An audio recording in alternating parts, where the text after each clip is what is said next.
तो इसका यूज़ कहाँ आता है? तो सिंपल सिंपल सा इसका यूज़ हर जगह आता है जहाँ जहाँ हमें फ़िल्टर लगाना होता है। जैसे ई कॉमर्स हो गया, बहुत सारा डेटा है आपके टेबल में। मान लेते हैं 500 टेबल है, तो 500 टेबल को तो एक बार में प्रिंट कराओगे नहीं। हम लोग क्या करेंगे उस टाइम, 10-10 करके या 20-20 करके हम लोग प्रिंट कराएंगे, पेजिनेशन भी देखेंगे, उसके साथ साथ फ़िल्टर भी रखेंगे। 500 टेबल में से, 500 डेटा में से हमें छांटना हुआ अगर कुछ, तो कैसे छांटेंगे? फ़िल्टर के थ्रू। ठीक है। तो स्क्रीन दिख रहा है? स्क्रीन हाँ भैया दिख रहा है। ठीक है। तो एक टेबल ले लेते हैं जिसमें डेटा थोड़ा सा ज़्यादा हो। बुकिंग, फ्लाइट बुकिंग एक ही है। बुकिंग वीज़ा,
किस डेटा टेबल में डेटा है?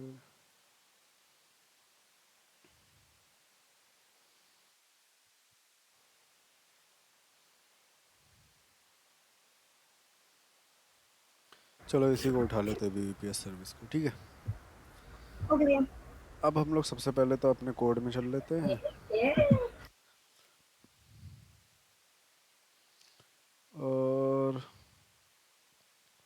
यहाँ पे जाने के बाद हम चल लेते हैं अपने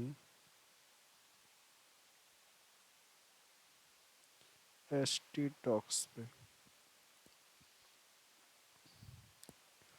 ठीक है, लास्ट टाइम हमने ये बनाया था लॉगिन का, तो जिस जिसने कर लिया अच्छी बात है, जिस जिसने नहीं किया तो कर लेना।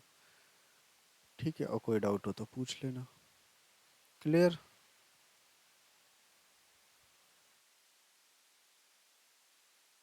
समझे बच्चों?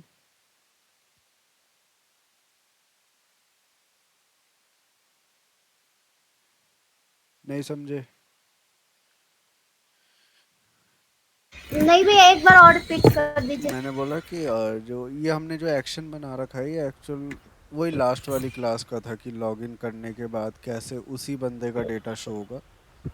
तो वो बना लेना ऐसे ही प्रैक्टिस के लिए। ठीक हाँ। है। हाँ भैया वो शुरू कर दिया हमने। ठीक है, ठीक है। तो चलो हम यहाँ पे फिर से एकदम स्क्रैच से काम करते हैं। हमने क्या करा, सबसे पहले ऊपर कनेक्शन को इस्टेब्लिश किया, PHP। तो कनेक्शन को इस्टेब्लिश करने के लिए क्या लिखते हैं हम लोग? डॉलर के अंदर कोई भी वेरिएबल रहेगा, उसके बाद my SQL under score connect. थोड़ा सा इसको जूम कर लेते हैं। माई एसक्यूएल कनेक्ट, और इसके अंदर सबसे पहले आता है हमारा होस्ट का नाम, तो हो जाएगा लोकल होस्ट। उसके बाद आता है हमारे पास यूज़र नेम, तो यूज़र नेम हो जाएगा रूट। उसके बाद आता है पासवर्ड जो कि खाली ही रहेगा। उसके बाद आता है हमारे पास, क्या आता है बच्चों, हमारे डेटाबेस का नाम। तो देख के आ जाते हैं डेटाबेस का नाम क्या है। डेटाबेस का नाम है निकट बाय बीबीपीएस एपीआई। कौन गया, कौन आया? अच्छा, ठीक है। निकट बाय बीबीपीएस एपीआई, तो यहाँ पे लिख देता हूँ मैं निकट by under score BBPS under score API. ठीक है। अब सबसे पहले तो हम लोग डेटा प्रिंट कराएंगे इससे। Data print in the sense हमने यहाँ पे बना दी डॉलर अंडरस्कोर क्वेरी और यहीं पे लिख दिया माई एसक्यूएल अंडरस्कोर क्वेरी। ठीक है, वो लिखने के बाद हमने क्या किया, इसके अंदर सबसे पहले क्या आता है हमारा कनेक्शन, जो कि मेरा कॉन के अंदर रखा हुआ है। उसके बाद आएगा हमारे पास क्वेरी, जो कि मैं लिखूंगा सेलेक्ट एस्ट्रिक फ्रॉम, अच्छा इसको भी पूरा बड़ा बड़ा ही लिख देता हूँ, सेलेक्ट एस्ट्रिक फ्रॉम, टेबल का नाम क्या है, बीबीपीएस सर्विस, तो यहाँ पे डाल दिया मैंने सॉरी बीबीपीएस सर्विस सर्विसेज। ठीक है, ये हमने लिख दिया। अब यहाँ पे मैं क्या करता हूँ, एक टेबल बना देता हूँ नाम का टेबल, जिसके अंदर टी आर रखा और उसके अंदर टी एच रख देता हूँ फिलहाल के लिए, जिसमें मैंने ले लिया बिलर आईडी, बिलर नेम, बिलर कैटेगरी, बिलर कवरेज, कंट्री, सिटी, तीन ही लेते हैं, बिलर आईडी, नेम और कैटेगरी। तो हमने यहाँ पे ले लिया बिलर आईडी का एक कॉलम, दूसरा कॉलम हो जाएगा बिलर नेम का, तीसरा कॉलम हो जाएगा बिलर कैट का। ठीक है, कैटेगरी पूरा नहीं लिख रहा, कैट ऐसे लिख रहा हूँ बस। अब इस फाइल को कर देते हैं रन, लिखा लोकल होस्ट, हमारे फाइल का नाम क्या है, I think connection dot P H P है, connection dot P H P. यहाँ पे सिंपल एक टेबल आ गई हमारे पास। अब डेटा लाने के लिए हमने क्या करा, हमें चाहिए ना कि हर बार रो जनरेट हो, तो इसलिए मैंने यहीं पे क्या करा, पीएचपी लिख दिया, पीएचपी, और इसको बीचों बीच एक काम करा, वाइल लूप चलाया। वाइल लूप के अंदर मैंने ये बताया कि एक डॉलर डेटा या रो करके कुछ वेरिएबल होगा, वो क्या कर रहा होगा, my SQL I under score fetch array, मतलब कि जो ये क्वेरी हमने पास करी है, इसमें जो भी डेटा आ रहा होगा इस पूरी क्वेरी में, वो क्या होगा, फैच होगा। तो यहाँ पे मैंने क्या कर दिया, क्वेरी का वेरिएबल डाल दिया। ठीक है, उसके बाद मैंने देखो वाइल लूप को यहीं पे स्टार्ट कर दिया। अब जाहिर सी बात है मुझे थोड़ा सा एचटीएमएल का भी काम करना है, तो मैं बस यहाँ पे स्टार्ट करता हूँ, बंद नहीं करता। देख रहे हो यहाँ पे रेड रेड हो गया ब्रैकेट, क्योंकि वाइल लूप अभी चल रहा है, बंद नहीं हुआ। तो अभी पहले मैं अपना टी आर टी डी का काम कर देता हूँ। मैंने यहाँ पे लिखा टी डी, 3 बार लिख लेते हैं क्योंकि 3 कॉलम है। और इसके बीचों बीच मैंने क्या कर दिया, सॉरी इसके एंड में जाके मैंने अपने वाइल लूप को बंद कर दिया। अब देख रहे हो यहाँ पे मेरा पीएचपी चला, इसके बीच में एचटीएमएल का काम हो गया, और इसके बाद पीएचपी वापस से बंद हो गया, इन द सेंस कि वाइल लूप चला, फिर एचटीएमएल का काम हुआ, फिर वाइल लूप बंद हो गया। समझे बात को? क्लियर है बच्चों? बोल दो। हाँ भैया क्लियर है। ठीक है, अब मैंने जैसे यहाँ पे रिफ्रेश किया, ये देखो साइड में ना ऊपर तुम्हें लोड दिख रहा होगा, बहुत हैवी सा लोड हो रहा है कंटिन्यूसली मेरा डॉक्यूमेंट, और साइड में ये इतना लेंथी सा बन चुका है, क्योंकि अभी प्रिंट नहीं करा है, लूप तो चलेगा ही चलेगा। तो अब हम प्रिंट कराते हैं। देखो अब जितना भी डेटा होगा ना तुम्हारा, वो इसके अंदर आ गया होगा।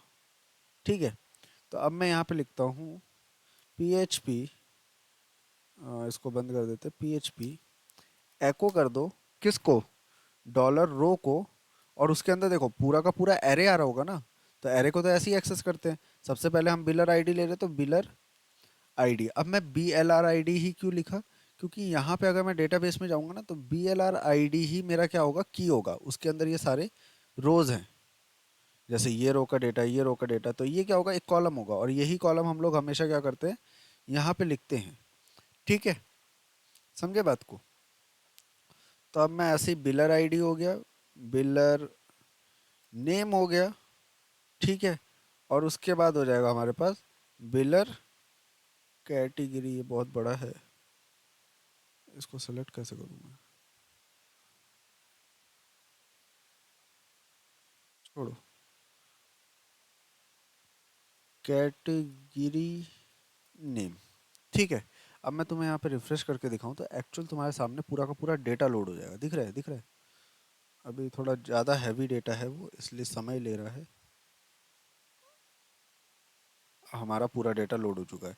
अब देखो जो हमारे पास इतना डेटा आ रहा है, अब तुम वेबसाइट पे अगर इतना डेटा दिखा दिया तो दिक्कत ही दिक्कत है ना, क्योंकि वेबसाइट हैवी हो जानी है उस टाइम पे ही। हाँ भैया। ठीक है। तो अब हम लोग क्या करेंगे, अब हम लोग बनाएंगे फिल्टर। फिल्टर बनाने से पहले मैं यहाँ पे लगा देता हूँ एक लिमिट, लिमिट 10। देखो बस अब 10 ही डेटा दिखेगा। ठीक है, क्योंकि भाई बार बार मुझे रिफ्रेश करना पड़ेगा, बार बार डेटा वो होगा, क्या होगा, लोड लेगा, इसलिए मैंने उसको क्या करा, लिमिट को 10 कर दिया। 10 भी नहीं, 100 कर देते, संतुष्टि रहेगी। ठीक है, अपना 100 लिमिट हो गया है बढ़िया तरीके से। अब हम लोग बनाते हैं फिल्टर। फिल्टर के लिए मैंने करा ऊपर एक फॉर्म बना दिया। देखो हमें पता है कि डेटा भेजना हो या लेना हो फॉर्म के अंदर ही रखना होता है। लेते टाइम तो बेसिकली फॉर्म के अंदर नहीं रखते, पर सेंड करते टाइम हमेशा फॉर्म के अंदर ही रख रहे हैं हम लोग। ठीक है, फिर यहाँ पे मैंने डाल दिया मेथड, उस मेथड मेथड मैंने कर दिया पोस्ट, ताकि किसी को पता ना चले एक्चुअल भेजा क्या जा रहा है। और यहाँ पे मैंने एक इनपुट बना दिया जिसमें टेक्स्ट रखा है, और इसका नेम दे दिया मैंने SEARCH, सर्च करने के लिए। और यहाँ पे एक सर्च का बटन रहेगा, सर्च BTN, इसका नाम सर्च BTN रहेगा, और इसका वैल्यू रहेगा SEARCH, सर्च। और इसका जो टाइप रहेगा वो क्या रहेगा बच्चों, सबमिट, सबमिट, है ना। अब देखो ऊपर अपने पास एक इनपुट आ गया है जिसमें हम लोग कुछ भी लिखेंगे और उसको सर्च कर सकते हैं। जाहिर सी बात है अभी मैंने कुछ क्वेरी वेरी नहीं चलाई है, अब चलाते हैं। तो मैं वापस से ऊपर गया अपना, और यहाँ पे लिखा इफ इज सेट $_ पोस्ट। अच्छा मैं किसको चेक करूँगा, अपने सर्च BTN को। तो मैंने यहाँ पे डाल दिया सर्च BTN। ठीक है, मतलब ये हुआ कि अगर सर्च BTN दबता है तब क्या काम होगा। तब हम बताते हैं कि हमारा जो काम होगा उस टाइम पे एक डेटा लेके आएगा। सबसे पहले तो मैंने बोल दिया की नाम दे देते, जो भी सर्च किया जा रहा है उसको मैं नाम दे रहा हूँ की। ठीक है, मैंने यहाँ पे बोला $_ पोस्ट। पोस्ट में से क्या लेके आएगा, सर्च, मतलब जो भी इसके अंदर लिखा होगा इस वाले इनपुट के अंदर वो ऑटोमेटिकली की के पास चले जाएगा। ठीक है, उसके बाद मैंने बताया SEARCH_क्वेरी, मतलब एक वेरिएबल डिक्लेयर करा कि सर्च क्वेरी चलेगी, और उसके अंदर कौन सी क्वेरी चलेगी। तो हमने यहाँ पे लिख दिया MySQLi। देखो बच्चों जब भी कभी भी क्वेरी चलानी हो तो ये लिखना ज़रूरी है, और उसके अंदर कनेक्शन आएगा ही आएगा। दूसरा तुम कुछ भी डाल सकते हो। तो हमने बोला सेलेक्ट एस्ट्रिक फ्रॉम, फ्रॉम क्या बताओ, टेबल का नाम। तो मैंने बोला BBPS सर्विसेज। ठीक है बच्चों, बोल दो बच्चों, समझ आ रहा है।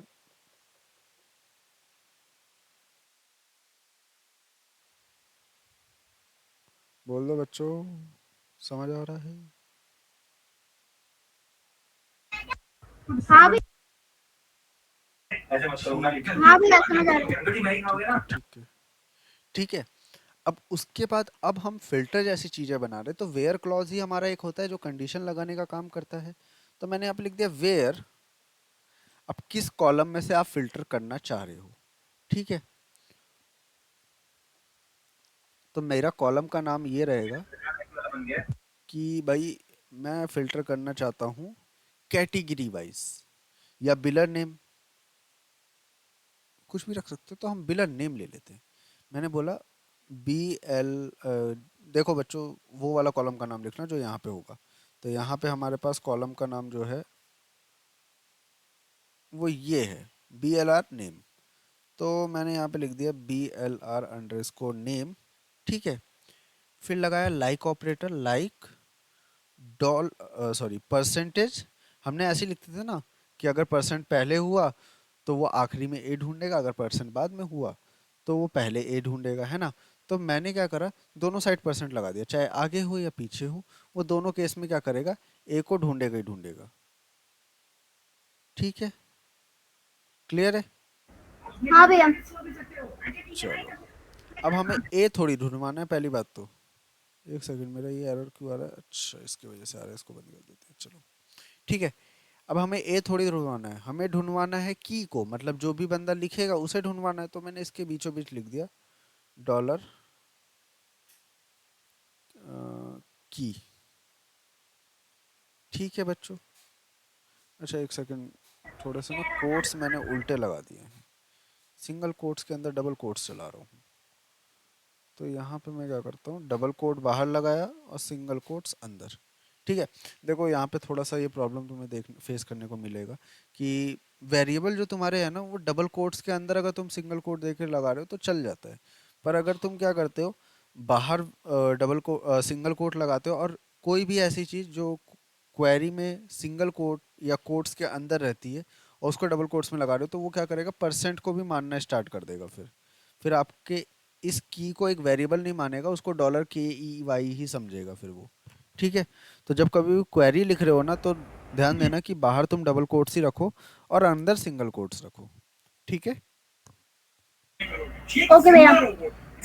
अब हमने इतना क्वेरी पास कर दिया है। ठीक है, क्लियर है बच्चों? हाँ भैया। तो अब देखो यहाँ पे क्या हुआ, अभी मैं तुम्हारे सामने सर्च करूंगा ना, कोई फर्क नहीं पड़ने वाला। मैंने लिखा ए, मैंने किया सर्च, कुछ फर्क नहीं पड़ा, डेटा मेरा सारा ही आ रहा है ना।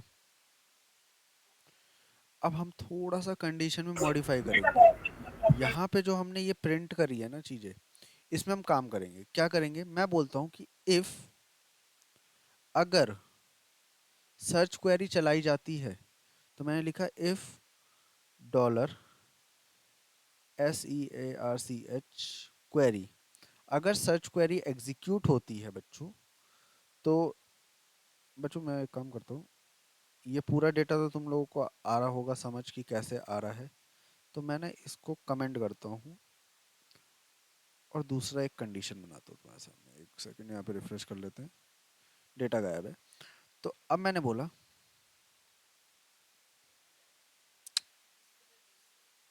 ठीक है, डॉलर, सॉरी पहले PHP डाल देते हैं अपन। उसके बाद मैंने लिखा इफ, सिंपल सी बात है, अगर मेरा डॉलर सर्च क्वेरी चलता है ना, तो उस टाइम क्या होगा, उस टाइम होगा वाइल लूप चलेगा। और वाइल लूप में क्या आएगा, डॉलर मान लेते हैं मैंने लिख दिया SEARCH row, search row equals to my SQLi fetch, array ही पढ़ा है अभी तक हमने, तो एरे ही लिखेंगे, फैच एरे। ठीक है। अब बता दो बच्चों, फैच एरे के अंदर क्या आएगा मेरे पास, यहाँ पे आएगा डॉलर सर्च क्वेरी, क्योंकि हम सर्च क्वेरी का डेटा फैच करने वाले हैं, है ना। हाँ भैया। और फिर मैंने बताया कि अगर मान लो कल को नहीं चलता, मान लेते हैं ऐसा केस बन गया कि भाई अगर बंदा सर्च ही नहीं करना चाह रहा या उसने सर्च ही नहीं किया, तभी भी तो हमें कुछ ना कुछ तो दिखाना ही होगा। तो मैं करता हूँ एल्स, मैंने एल्स में क्या बोला, वाइल लूप फिर से चलाते हैं और इसमें रखते हैं डॉलर रो, कि अगर वो बंदा कुछ सर्च नहीं करता है तो my SQL fetch fetch array. ठीक है। फैच एरे के अंदर अब हमारे पास कौन सी क्वेरी चलेगी, एक सेकंड मैंने ब्रैकेट गलत लगा दिया, ध्यान से देखो कौन सी क्वेरी चलेगी, ये वाली क्वेरी चलेगी जिसमें सारा ही डेटा आ रहा है और इसमें सर्च होके डेटा आ रहा है। तो हम लोग एल्स वाले में क्या करेंगे, ये वाली क्वेरी चला देते हैं। मैंने चला दी, क्या चला दी, डॉलर क्वेरी। ठीक है, इतना दिख रहा है तुम्हें, सब समझ आ रहा है? आ रहा है तो बता दो, नहीं आ रहा तो भी बता दो। देखो अभी मैंने इसके अंदर ना कुछ प्रिंट नहीं करवाया है, वाइल लूप को भी खाली छोड़ रखा है, नीचे वाले वाइल लूप को भी खाली छोड़ रखा है, क्योंकि हमें ऐसा चाहिए ना कि इसके बीच में HTML का काम होगा, इसके बीच में HTML का काम होगा। तो इसके लिए मैंने क्या करा, थोड़ा सा गैप बनाते हैं और यहीं पे PHP को क्या कर दिया, बंद कर दिया। कोई दिक्कत यहाँ तक? और यहाँ से एक नया PHP स्टार्ट कर दिया। देखो अब ये अलग हो गए, इसके बीच में मैं HTML का काम कर सकता हूँ। एक बार इसको फॉर्मेट कर देता हूँ तो समझ आएगा। अब देखो इसके बीचों बीच में HTML का काम कर सकता हूँ। अब ऐसे ही मुझे इस वाइल के बीच में भी HTML का काम करना था, तो यहाँ पे भी मैंने PHP को क्या कर दिया, ब्रेक करा और यहाँ पे एक नया PHP बना दिया। अब अगर ध्यान से देखोगे बच्चों, ध्यान से देखो तो इतने में इफ कंडीशन चला, ये इफ बंद कहाँ हो रहा है, यहाँ पे हो रहा है जाके। ठीक है, वैसे ही वाइल लूप चला, उसके बीच में HTML का काम हुआ, फिर वाइल लूप बंद हो गया। फिर एल्स वाला पार्ट चला, उसके बीच में भी HTML का काम हुआ, एल्स वाला पार्ट बंद हो गया। समझे बात अब? क्लियर है? हाँ भैया। तो ऐसे ही हमारे पास लूप्स पे लूप्स पे लूप्स चल सकते हैं, और यही फ़ायदा होता है PHP का कि भाई आप उसको कहीं पे भी लगाओ, कहीं पे भी हटा दो, कोई फ़र्क नहीं पड़ने का उसको। मतलब ऐसा नहीं है, अगर जहाँ पे हमें लग रहा है कि भाई यहाँ पे क्लोजिंग रखना है, यहाँ पे ओपनिंग रखना है, तो वैसे ही करना। अब जैसे तुम्हारे सामने एक दिक्कत आ जाएगी कल को, अगर तुम ऐसे एल्स को बंद करते हो तो वो मानेगा ही नहीं कि ये एल्स बंद है। देखो ठीक है, मतलब वैसे तो अभी बाहर है वो, पर अगर तुम ऐसे एल्स को बंद करते हो ना तो वो कभी एल्स नहीं मानता खुद को। फिर एल्स को बंद करने के लिए हमें पहले ब्रैकेट चाहिए ही होता है, इसलिए मैंने इफ को यहाँ पे स्टार्ट करके एल्स से जस्ट पहले बंद किया। ठीक है, तो हम इसके बीच में कर देते हैं अपना HTML का काम। मैंने इस वाले ही कोड को उठाया और इसके बीचों बीच चाप दिया, ऐसा कुछ। ठीक है, और यहाँ पे भी हमें HTML का ही काम करना है, तो यहाँ पे मैंने कोड छाप दिया। बस दिक्कत क्या है, ये वाला कोड तो मेरा काम करेगा। क्यों करेगा? क्योंकि रो डिफाइंड है। यहाँ पे किस नाम से डिफाइंड है रो? सर्च रो के नाम से। तो जितनी भी रो वाली चीज़ें हैं, इसको मैं क्या करता हूँ, सर्च रो बना देता हूँ। ऑल सेट बच्चों। एक बार यहाँ पे रिफ्रेश करते हैं, इसको कैंसिल करता हूँ, एक सेकेंड। ये देखो डेटा, शिट, डेटा हमारा कॉलम में आ गया है। अच्छा, स्टार्टिंग में टी आर नहीं लगा, एक सेकंड TR लगा देते हैं बच्चों, कोई दिक्कत नहीं है। अच्छा, अब TR कहाँ से कहाँ तक लगेगा? जहाँ पे हमारा PHP बिल्कुल ख़त्म हो रहा है, यहाँ पे ख़त्म हो रहा है तो यहाँ तक TR लगेगा, क्योंकि ये सारा काम किसके अंदर हो रहा है, एक रो के अंदर हो रहा है। कि भाई अगर सर्च क्वेरी चल जाती है तो ये वाला डेटा दिखाना, अगर नहीं चलती तो पूरा का पूरा ही डेटा दिखाना। सिंपल सी बात है। हाँ। तो अब यहाँ पे रिफ्रेश मारते हैं, मेरा डेटा आया क्यों नहीं?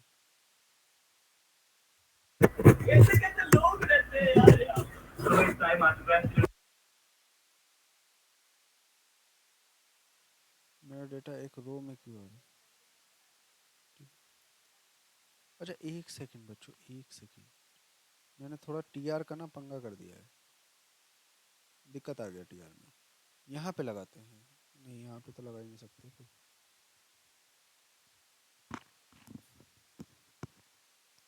कहाँ लगा सकते हैं हम?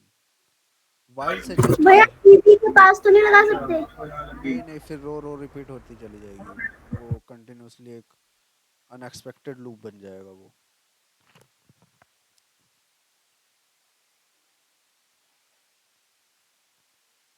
चलो तुम्हें ना थोड़ा सा कंफ्यूजन होगा अब। देखो हमने लास्ट टाइम भी कहाँ पे लगाया था, जस्ट वाइल के अंदर। तो यहाँ पे भी हम लोग क्या करते हैं, जस्ट वाइल के अंदर ही लगाते हैं। यहाँ पे लगाया मैंने TR, और यहाँ पे, और तुम भी शायद यही बोल रहे थे, है ना? हाँ भैया, हाँ भैया यही बोल रही हूँ। ठीक है, तो यहाँ पे हमें रो ही रिपीट करानी थी तो हमने करा दी। एक सेकंड रिफ्रेश करते हैं, अभी हमारा सारा डेटा आ रहा है। अब जैसे ही मैंने यहाँ पे क्या करा, लिख दिया, क्या लिख दिया मैंने, लिख दिया ABC, सॉरी ABC नहीं लिखा है, ABC, और करा सर्च। तो ये देखो ABC वाले डेटा निकल के आ गए। समझे? अब मैं ऐसे करता हूँ सॉरी, अब मैं यहाँ पे करता हूँ AAA, तो AAA वाले डेटा निकल के आ गए। ठीक है, तो भैया अगर पीछे अगर ए होगा तो वो वाला अगर हमें निकालना हो जो आगे पीछे दोनों तरफ ए हो। तो अब तुम्हें कंडीशन वैसी बनानी पड़ेगी फिर, क्योंकि अभी हमने ऐसा बनाया कि कोई भी वैल्यू पहले भी हो सकती है, बाद में भी हो सकती है, बस जो बंदे ने लिखा है ना वही दिखे। ठीक है भैया। समझे? मतलब उसका बस काम है छांटना। अब मैंने यहाँ पे एक्स लिख दूंगा और सर्च करूंगा ना, तो एक्स जहां जहां होगा वो दिखा देगा मुझे। समझे? जैसे एक्सट्रीम, लक्ष्मी, एक्सीलेंट, एपेक्स। समझे? हाँ अब जहां जहां एक्स होगा उसको बस उसका काम है एक्स को दिखाना। ठीक है भैया। क्लियर है? अब मैं ऐसे ही अगर एट द रेट करके यहाँ पे करता हूँ तो उस नाम से कोई डेटा नहीं है, तो यहाँ पे नल आ गया। वो भी हम कंडीशंस बना सकते हैं। मतलब अब तुम इसके हिसाब से और अच्छा कंडीशन बना दो। सिंपल क्या करो, इफ लगा रखा है, इफ के बाद इसे बना दो एल्स इफ, और लास्ट में एक एल्स बना देना कि अगर कुछ भी मैच नहीं होता तो लिखा जाए नो डेटा फाउंड, या हाँ यही लिखा है, नो डेटा फाउंड, बस खत्म। समझी? हाँ भैया। ये तुम्हारा हाँ ऐसे भैया। सिंपल लॉजिक हुआ। अब अगर ऐसी असेंडिंग डिसेंडिंग बनाना हो, मतलब ए टू जेड, जेड टू ए, तो हमने बहुत पहले पढ़ा भी था असेंडिंग डिसेंडिंग वाला केस। बहुत पहले क्या, अभी माई खत्म होने से पहली, उससे पहले लास्ट क्लास से एक क्लास पहले ही पढ़ा था कि असेंडिंग डिसेंडिंग भी काम करता है। कि अगर असेंडिंग करेंगे तो ए टू जेड हो जाएगा, डिसेंडिंग करेंगे तो जेड टू ए हो जाएगा। ठीक है? क्लियर है बच्चों? ओके भैया। हाँ भैया। तो इतना फिल्टर समझ आया? तुम्हारा असाइनमेंट जो ये होगा, ये होगा फिल्टर, यहाँ पे ये बनाना है तुम्हें अब, ए टू जेड और जेड टू ए, ये वाला फिल्टर बनाना है। मतलब सिंपल असेंडिंग डिसेंडिंग वाला। क्लियर है? भैया वो काम कैसे करेगा? वो होगा तुम्हारा ऐसे सेलेक्ट ऑप्शन में, इधर मैंने ऊपर बना के दिखा देता हूँ। मैं पूरा फिल्टर नहीं बना रहा, ऐसे सेलेक्ट, उसके अंदर तुम ऑप्शन डालोगे। ठीक है? हाँ। जैसे ए टू जेड, और दूसरा हो जाएगा जेड टू ए।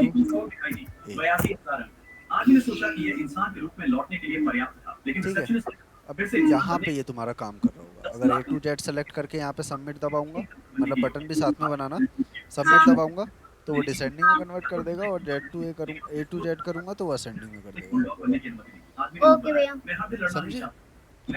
अच्छा, अब क्या करोगे, एक चीज और ध्यान में रखना, जैसे हम लोग अभी तक जितने में भी हम लोग यहाँ पे पीएचपी का काम कर रहे हैं, सब में हम नेम दे रहे हैं बार बार, है ना? अब यहाँ पे किसको नेम देना है? यहाँ पे किसको नेम देना है? तो यहाँ पे ना तुम नेम दोगे अपने इसको। ठीक है? मान लो इसको नाम दे दिया मैंने ऑप्शन या ओपीटी। ठीक है बच्चों? और हाँ। जो वैल्यू इसे दोगे ना वो वैल्यू काम करेगी। तो इसको मैंने डिसेंडिंग वैल्यू दे दी, और इसको मान लेते हैं असेंडिंग वैल्यू दे दी। तो ये वैल्यू तुम अपने क्वेरी में जाके पुट करोगे। क्लियर है? ओके। तो नेम तुम्हें बस सेलेक्ट में देना है और ऑप्शन में तुम्हें बस वैल्यूज देनी है। ठीक है? फिर कंडीशन भी लगेंगे। कंडीशन तो तुम्हारी क्वेरी में लगेंगे कि वेयर, कॉलम का नाम, वो असेंडिंग होगा या डिसेंडिंग। ठीक है? ओके। ओके भैया। क्लियर है अब? हाँ हाँ। तो आज के लिए इतना ही रखते हैं बच्चों, और अब तुम एक ई कॉमर्स प्रोजेक्ट पे भी काम करना शुरू कर दो। ओके भैया। ठीक है? ओके बच्चों। भैया ई कॉमर्स प्रोजेक्ट जैसे? जैसे अमेजोन फ्लिपकार्ट जैसा प्रोजेक्ट, ओके। जिसमें हम कार्ट में ऐड करना सीखेंगे, मतलब फुल एक मार्केट वेबसाइट बनाएंगे, शॉपिंग वेबसाइट, कि कैसे कार्ट में ऐड करते हैं, कैसे ऑर्डर करते हैं, ये सारी चीज़ें। ओके भैया। भैया एक और क्वेरी थी मेरी, जो भैया अगर हम माई स्क्वेल में हाँ। कोई भी डाटाबेस डिलीट हो जाए तो वो हम ले आ सकते हैं फिर से? नहीं ले आ सकते। अंडू जैसा सीन नहीं होता मैं इसके लिए, हो गया तो हो गया, खत्म। ठीक है भैया। ठीक है? हाँ। चलो, गुड नाइट भैया। Good night.